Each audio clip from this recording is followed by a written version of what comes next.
mga ate and kuya, for today's video ay ipapakita ko nga sa inyo yung ating sangkap para sa aking gagawing Spanish sardines. Simulan natin dito sa suka, olive oil, water, yung ating liquid, at dito naman tayo sa mga iba pang mga sangkap. Meron ditong bell pepper, bawang, mas marami, mas maganda.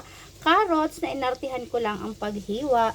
At syempre merong sili, olive, at pickle. Tapos may paminta at laurel. So yun lang yung ating mga sangkap para sa paggawa ng Spanish sardines.